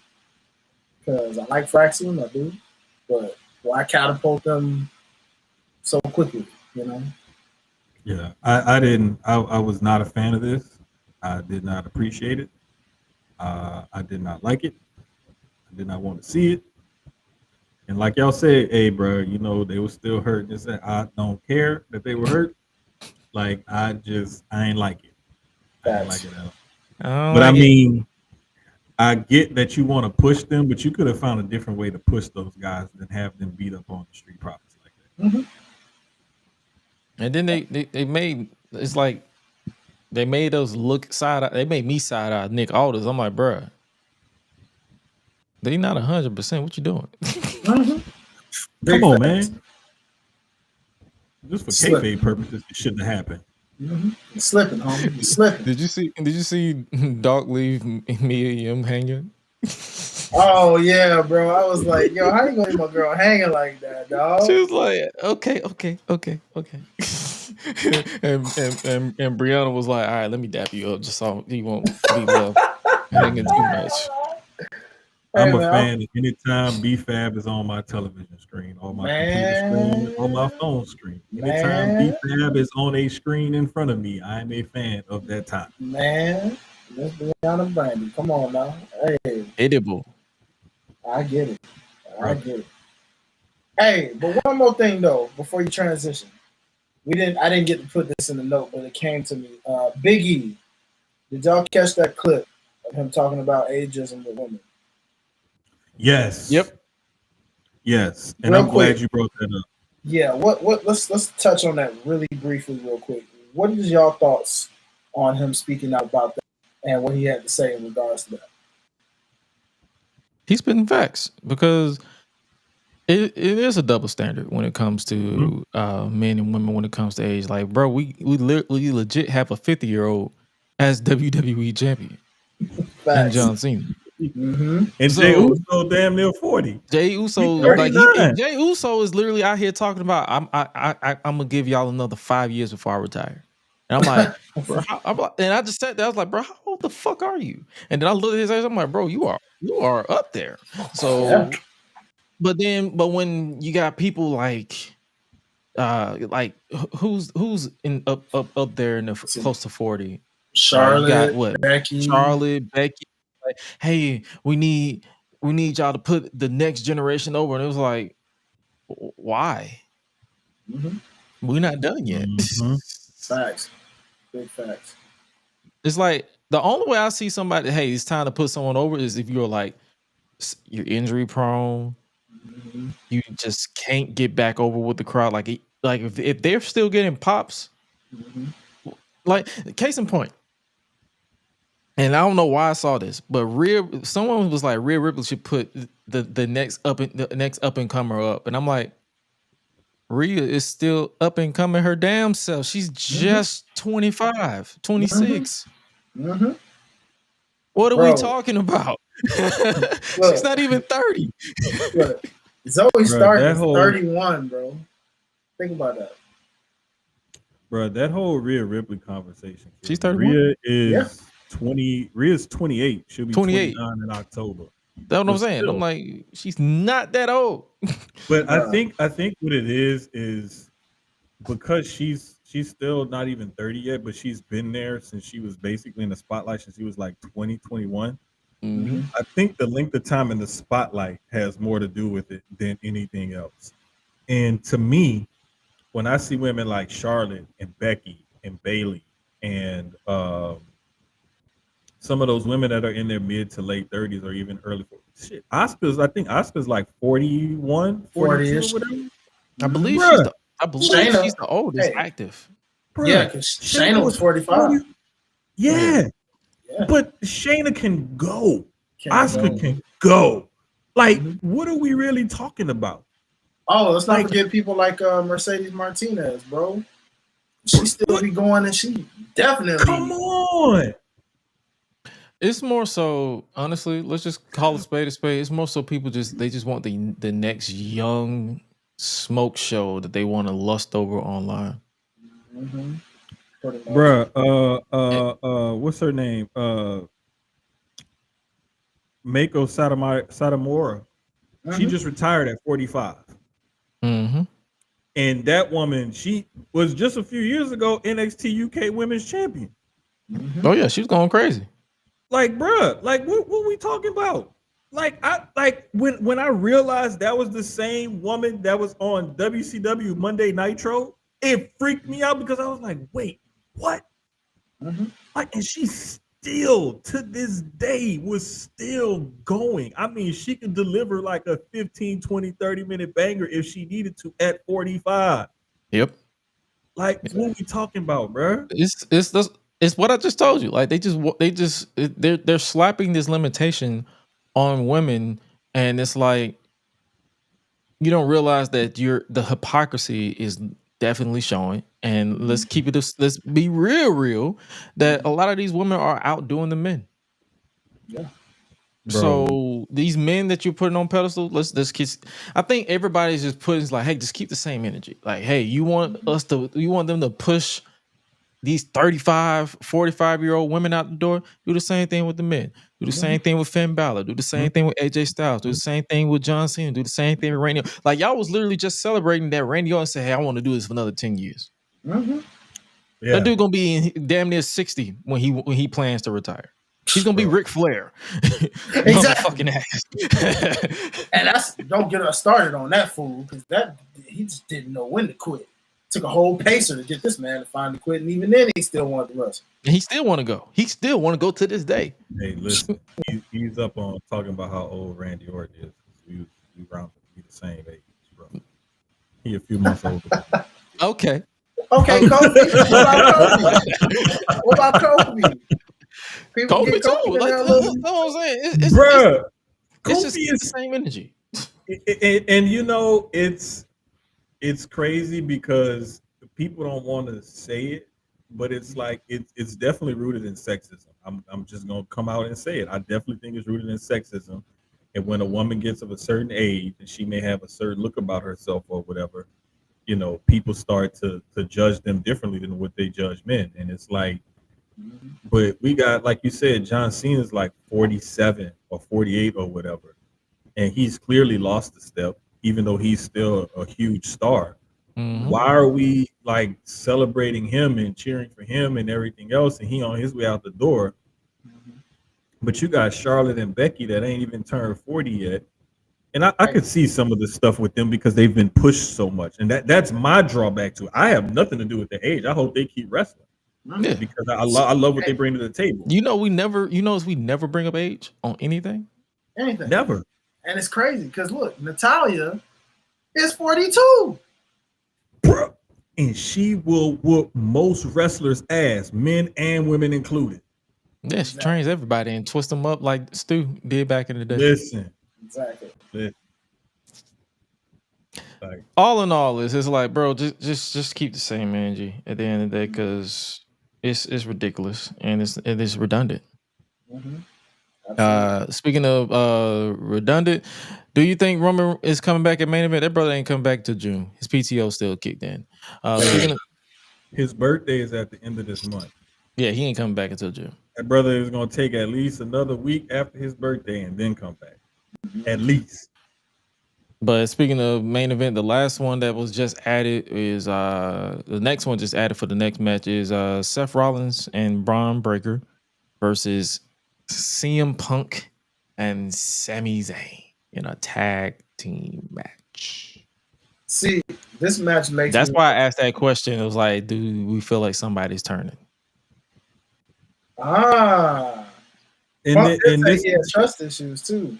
Yeah, and I could see why people would think that. And what really led to it is somebody posted a picture on Twitter of Seth when he hit the Shield with the chairs in the back. And then when you saw Punk and Jay with Sammy in the ring, and Sammy had the chair and he was standing in the position Seth was standing in. And this whole fascination with the third man, like, I blame Eric Bischoff and the NWO and them for doing this, because ever since that summer of 1996, people have been obsessed with a third man being added to a two-man faction. And everybody thought The Rock had a third man. And now they think Seth and Braun gonna have a third man. The Rock shouldn't have had a first man. That man shouldn't have been there. Let's just start there. Thank you. But it's like this weird obsession with the third man and the backup plan and da da da da. And it's like, okay, like we don't have to fall into the same tropes. Sometimes they can tell similar storylines, but then take a different avenue with it. Like that being said, I would be mad at Sammy Turner. They give him something different to do. Mm-hmm. Wouldn't be mad at it. If they make it make sense. Yes. Because, brother, why would you get speared twice in a row just to turn? So that's what I'm saying. They have to make it make sense. And he would have to come out and cut one of those promos like, you know, I saw the light and I talked to Paul Heyman. And he shifted my spine, so I saw the light. Yeah. Something happened. Something happened when he rearranged my guts. And it made me realize, like, just how much I needed to. Yo. I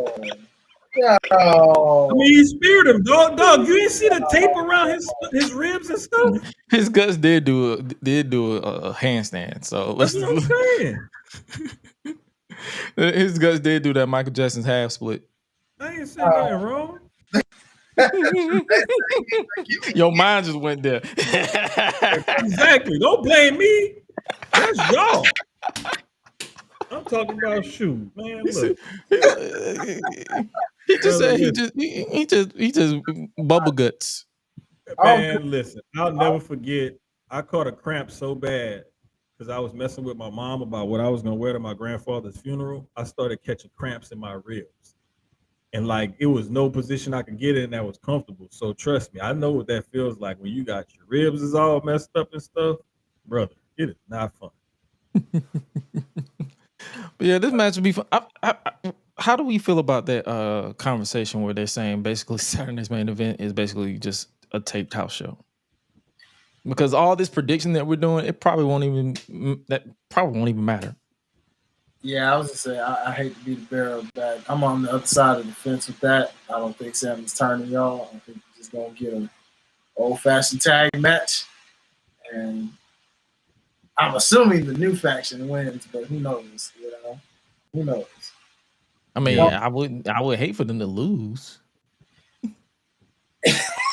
Well, I mean, God forbid we have that happen. But the thing is, man, I'm just a fan of the business and a fan of what they're doing, and so I'm just looking forward to how they're going to tell these stories and whatnot.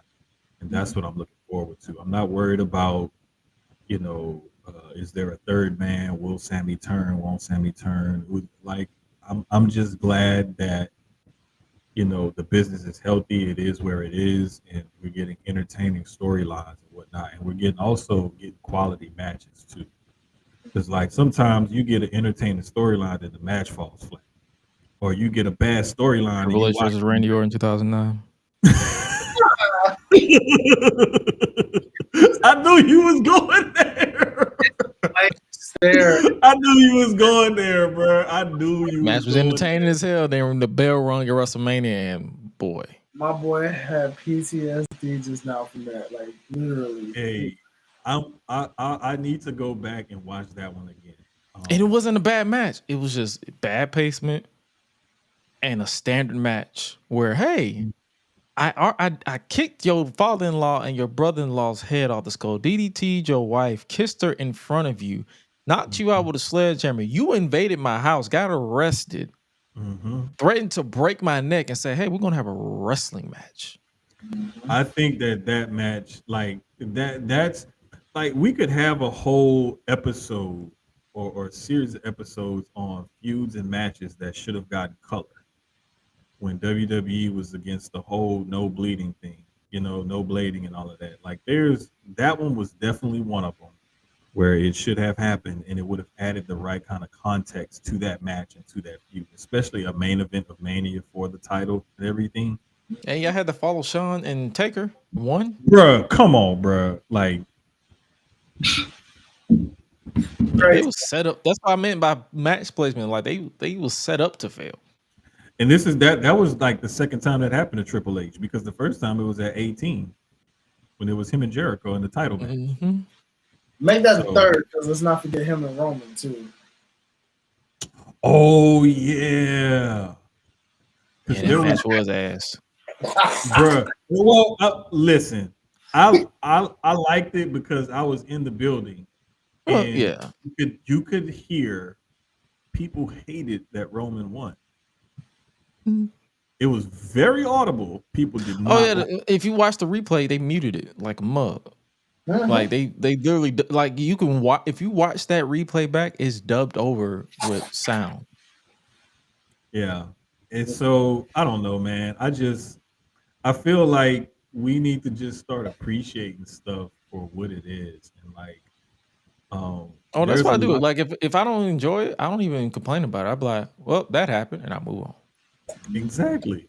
Let's look forward to the next thing instead of complaining about the last thing. I'm like, well, that happened. I wish they would have did this way.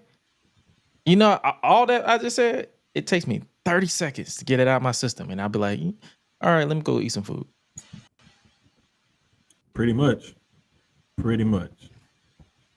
I'm a fat motherfucker, so I'm a skinny fat dude. So I eat. Like when I'm upset, I eat. So I'm not gonna lie. I'm thinking about what I'm gonna eat as soon as we get off. Man, I'm eat some steak. I got some stuff right I got some steak in the fridge. I'm about to warm that junk up and scramble me some eggs. Have some steak and eggs for dinner. Yeah, I did get some steaks at the store yesterday, but I don't know when I'm gonna cook them. I may end up doing that tomorrow and just putting the seasoning and stuff in there. Anything interesting happening in AEW right now? Outside of the stuff that we talked about last week? I mean, not really. Apparently, now I'm just going. What is this I'm seeing about Zach Gowen wrestling? Oh yeah, Ricochet apparently like stole his leg and like literally pretended to limp on it too when he went up stage with like literally ripped his leg. Yeah, that was hilarious. I will say that. I was like, dang, bro. Zach Gowen, we going back to 2007, 5? No, 2003. You're right. It was 2003 because Brock turned heel. The thing that kind of like threw it off for me. Goodness gracious. What threw it off for me was we just saw a spot like that in WWE.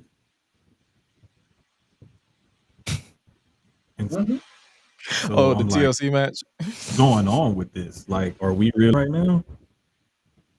Apparently so, bro. You just had that spot with like a prosthetic leg spot, and now you have another prosthetic leg spot.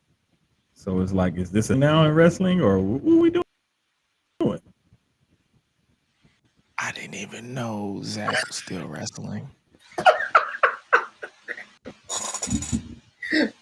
Oh yeah, it was the same, man. He had his kids with him and everything, dog. It was like, wow, you a whole dad. Like,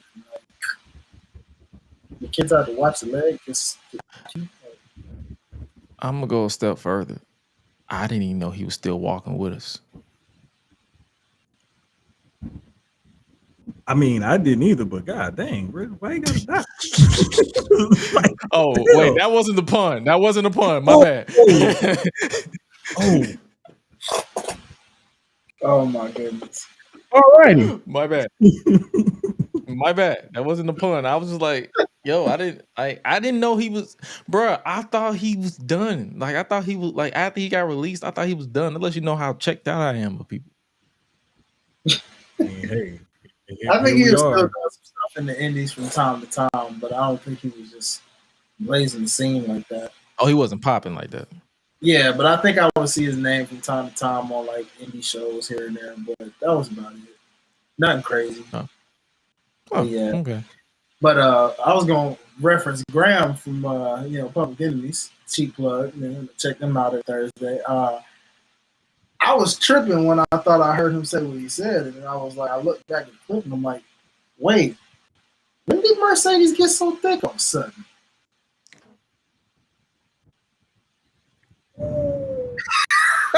Because I was like, hold up. She eating her oatmeal. Brother. I see. She eating her oatmeal. She getting them glute work-ins. Man, I'm trying to tell you, she working on them lunges, and she hitting them barbell squats. I was like, my lord, who is this? What new wrestler thinking? And I'm like, wait, no, that's Mercedes. What? She definitely she honestly, I feel like she definitely eating with Naomi. Yeah. Hey, man, yeah. She was double cheeked up on a Wednesday night.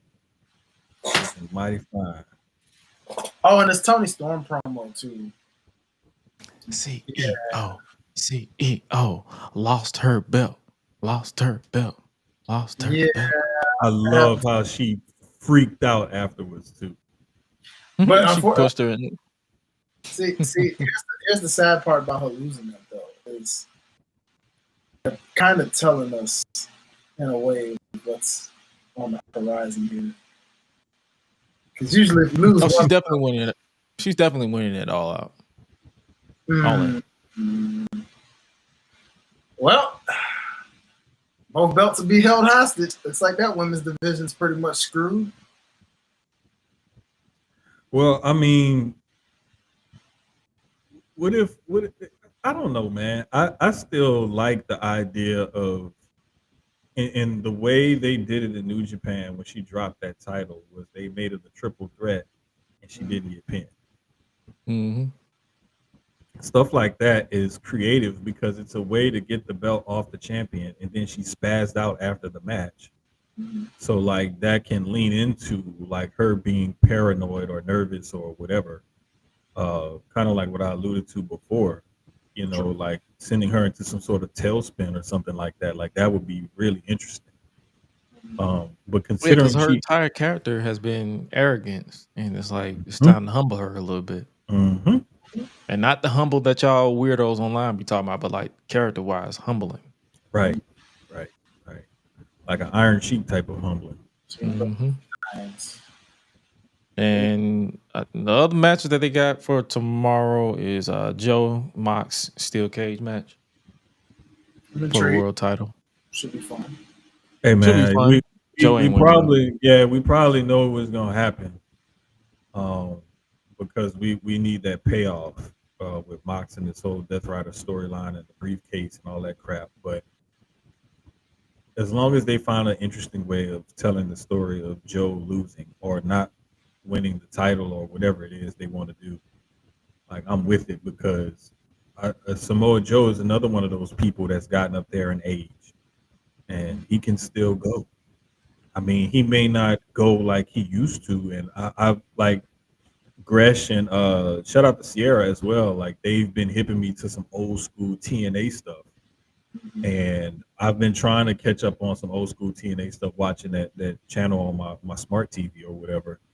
And just watching some old Samoa Joe from like the mid 2000s, late 2000s or whatever, and 2010s or whatever, and just seeing the kind of wrestler he was and seeing how he can still do some of those spots and stuff. It just doesn't look as crisp or as quick or like with that Enziguri kick in the corner. He doesn't like move as quick and it doesn't. You can kind of see him prepping for the jump after the elbow. You like boom, and then he hop and then kick. Yeah, right. And it comes with age. I ain't never wrong with that. Yeah. So. Yeah, that'll definitely be a fun steel cage match. And then you got Hangman and Will Ospreay teaming up against the Don Callis families, Josh Alexander and Konosuke Takeshita. Can they coexist, Tom? It's gonna be a banger. Yeah, it's definitely gonna be a banger, but it's like, yeah, you gotta get that. Can they coexist before the pay-per-view? I love when they do that kind of tag team match with two guys that's about to face each other at the pay-per-view. I love those. For whatever reason, I love those because it's always that animosity. Can they coexist and that little tension or whatever? And then the heel team is normally the heel team that always teases like trying to mess with them and stuff like that. And I love it. Yeah. And before we get up out of here, we're gonna go. We usually do this in the beginning, but we save it for the end. And that is Sabu. Unfortunately, passed away at 60.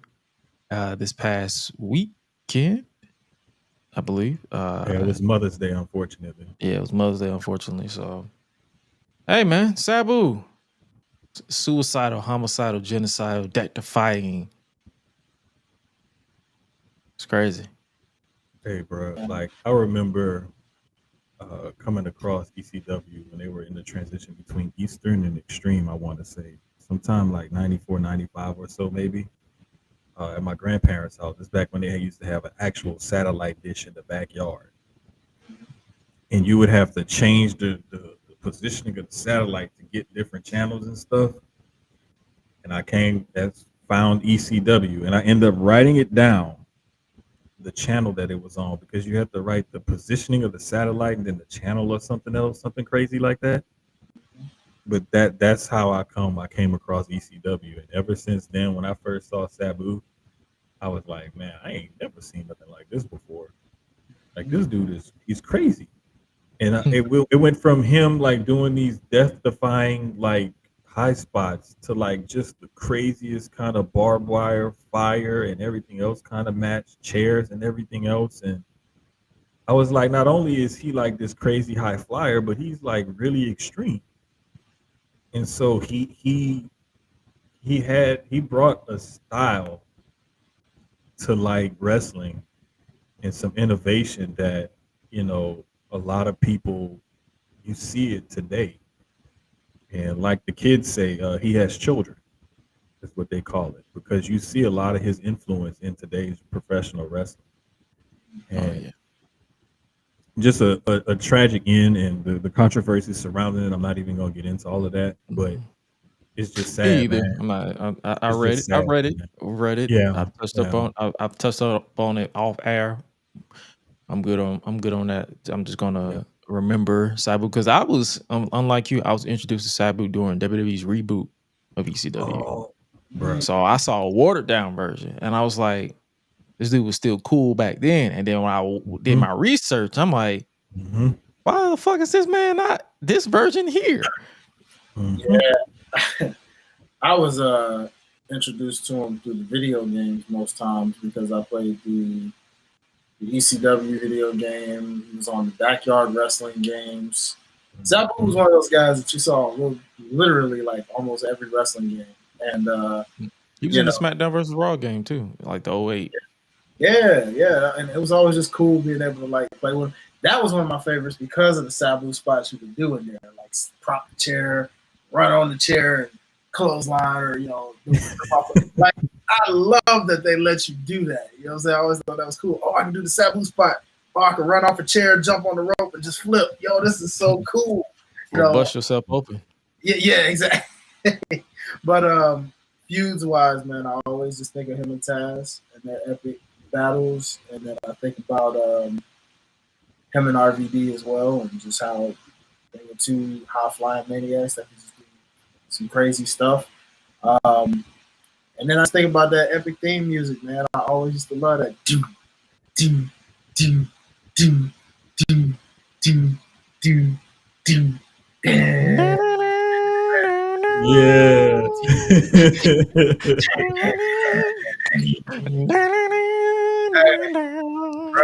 I think the thing that made his music so epic is you heard those first beats. And like, depending on what they did with the lighting, he would not come out until that beat dropped. Into the guitar. That's all you heard was the guitar riff. That's when he would come, and you would get like the first couple of guitar riffs, and then he would come out. It was the way he came out that made that theme song so iconic. The song was great, but it was he pulled like Roman Reigns. The beat drop. He's like, like his whole family, everybody getting their ass whooped. He's like, I'm finna make the save, but the beat got to drop. You know it. Beat got the drop. I got to throw my one up, and we good. Yeah, man. But yeah, shout out to Sabu, man. I want to go back and watch like when they had that build up to him and Taz, and the lights cut out. And then they cut the lights on. Bruh, I just imagine like Because like sometimes I'll scroll down memory lane and go back and watch like some old school wrestling. It could be 80s, 70s, 90s, whatever. And one thing that I always do is I'll be like, man, what if we heard this pop in an arena or a big stadium or something like that? How would this pop translate? Like move this moment in time and expand the audience in this place, you know, and figure out how big that pop would have been. And that Sabu Taz pop in that ECW arena with however many people they had in there, man, that would arrive with a lot of pops that we've heard at WrestleManias and big shows. Oh yeah, sure. And for those who followed him on WWE side, him and John Cena was a fun little brief feud. Yes. Because John Cena could have easily used his top guy stroke and be like, I'm not doing this, I'm not doing that. Nah, he came in and he said, just do whatever the fuck you want. And Sabu said, oh. That man was lighting him up with chairs, did the leg drop through the announce table. Man, that dude he took everything. Not just the leg drop, the springboard leg drop off the chair onto the ropes, onto the table. Like the spot Hi-Lite was just talking about being able to do in a video game. Like that whole springboard thing, like other people were doing it already, but Sabu brought another element to it that made it cool. Wow. And every time I saw him do it, like from the first few times, he added something to it. You know, and it's just, bruh, like that dude, I swear, he just, man, it's sad, but he's one of them. He's one of them ones, and apparently they're doing a Dark Side of the Ring on the original Sheik, his uncle. That's gonna be airing as soon as we get off air here. So I'm gonna definitely try to check that out at some point. But yeah, rest in peace, Sabu. One of the greatest innovators that a lot of people will always respect. His Twitter game was crazy. Like he was hilarious on Twitter. People have been posting screenshots of like his random tweet thoughts because he tweet like a boomer. And it's crazy because what's so wild is I was thinking about literally reaching out to him for an interview because I saw he was on the list of talent that I was going to reach out to, and like I was like, man, I would like, you know, and to find that news, man, just devastated me that I didn't do that sooner, man. That's one regret I had. That I should have did that sooner because it would have been cool just to get to know, like, just pick his brain. Yeah, pick his brain and just what it was like going through those legendary matches, like what you're thinking when you're doing these death-defying moments like that. I mean, dude was like a Jeff Hardy before Jeff Hardy, man. Like doing all of this, you know what I mean? So he was a Jeff Hardy, basically OP'd because he would not. It was like bro literally split his arm open and dig and said, just give me glue and tape and I will just patch it up right here and deal with the aftermath later. Yeah, that man did not care. He wrestled with a broken neck. Yeah, like the dude wrestled with a neck brace on, bro. Like and snatched it off middle of the match. Yes, I said, screw it, I'll pay for it later. No facts, man. Like, he was the definition of fuck around and find out. On site. Hey man. Yeah. But yeah, man. Rest in peace, Sabu, man. Rest in peace. And that is our show, ladies and gentlemen. Hopefully you guys enjoyed this episode of the GRESH Unleashed podcast. We will be back next week, which will be headlined by, I believe, Double or Nothing preview and predictions. Ooh. Because I think it says the 25th. Is it next week or the week after? Hold up. I could be lying. Don't quote me. I could be lying. Wait, no, it's next week. Yeah, next week, the 20th. So yeah, and Double or Nothing is on the 25th. Cool. All right. Yeah, Sunday, May 25th. So it's like Double or Nothing and Saturday night's main event. Oh yeah, so it's like a double whammy preview, and yeah. So hopefully you guys will tap in with us on that one. What y'all got coming up? Flip a coin. Boy, look. Go ahead, Jermaine. You first, brother. Tomorrow, Susio Sports gonna be live again, 9:30 Eastern, 8:30 Central. We got a few things to talk about, man. Like I will go in more depth about the whole Derek Carr Saints situation.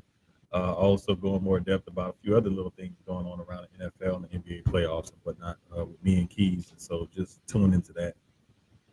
Oh yeah, and Mr. Hi-Lite. For sure. So we cooking up some freestyles, man. Worked on a few before the show started, so I'll let you guys know when we get those finished up, and I'll shoot them over to Gresh, and we'll get them cooked up and ready soon.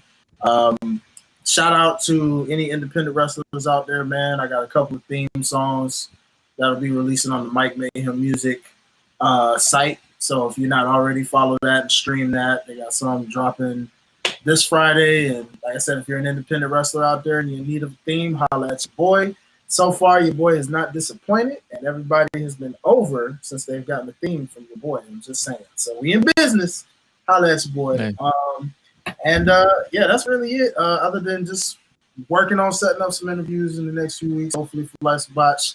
Then looking at some studios, we're going to set location up and just kind of see who we can get on and do some with some local talent as well as some virtual talent. So y'all stay tuned for those. Keep it locked, and that's about it on this side. Yeah, man. So trust me, if nobody got over with this man's vocal, they suck as a talent. It ain't him. It's them. That's all I'm saying. Hey. But yo, that's all I'm saying. That's all I'm saying. That's all I'm saying. If you suck, you suck. You suck. You suck. You suck. You suck. We can only do but with that being hey man. But with that being said, make sure you guys scan that QR code to subscribe to the podcast, to give us all the listeners and the downloads and all that good stuff. If you listen to the audio format, we appreciate you guys for running up them downloads and the streams. The numbers are definitely growing on this side. And also make sure you guys stay safe out here in the street. Before we get up out of here, because I'm pretty sure he's listening. I didn't forget you. Love you, brother. Happy birthday. Happy 36th birthday to my eldest brother. With all love and respect. You are my guy forever. But with that being said, you guys stay safe out here in these streets, and remember to always eat, sleep, flex, and repeat. We out, y'all. Be breezy. Tommy.